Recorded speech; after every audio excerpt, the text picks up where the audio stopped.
December 1st, 1948, 6:30 in the morning. Somerton Beach, Adelaide, Australia.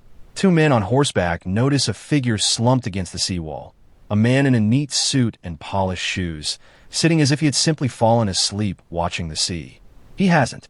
He is dead, and on his collar rests a half-smoked cigarette, as if death had interrupted him mid-thought. For the next 74 years, nobody on Earth will be able to say who he is. They will simply call him the Somerton Man. Here is what the police found that morning. A man in his mid-40s. Athletic build. Freshly shaved. Dressed in a shirt, a tie, a brown knitted pullover, and a double-breasted coat. On a warm summer morning on a beach. And here's what they did not find. No wallet. No identification. No hat. In an era when every man wore one. And one more detail. The kind that turns a sudden death into a mystery. Every single label on his clothes had been carefully cut away.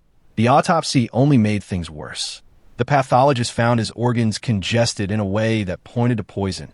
And yet, every test came back empty. No poison. No injury. No natural cause. The doctor stated under oath that he believed the man had been poisoned by something that left no trace. A substance so rare that an ordinary chemist would never have it on the shelf. Think about what that means.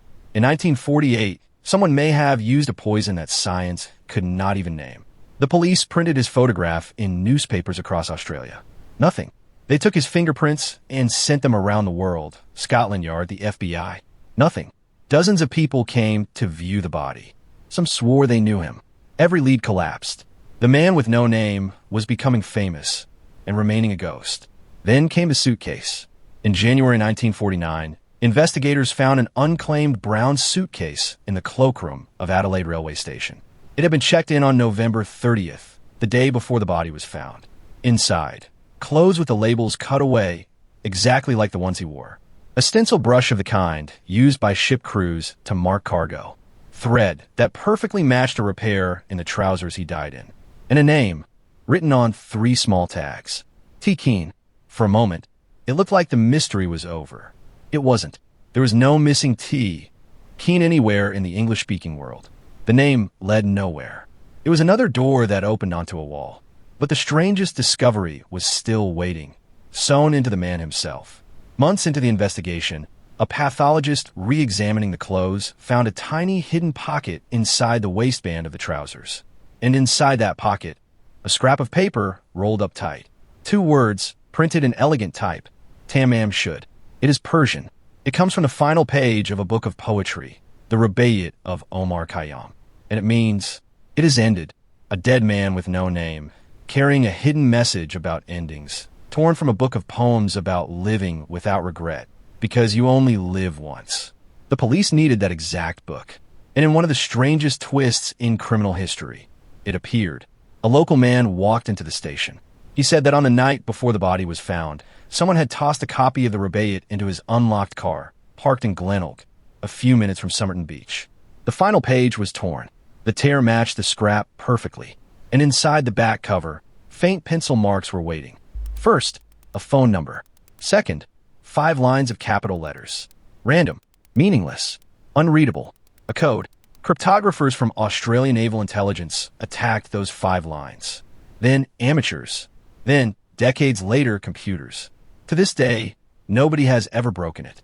The message of the Somerton Man, if it is a message at all, has kept it secret for over 70 years. The phone number, though, that led somewhere.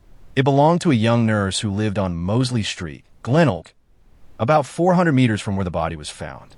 When detectives showed her a plaster cast of the dead man's face, witnesses said she froze, that she looked like she was about to faint, and then she said she had no idea who he was.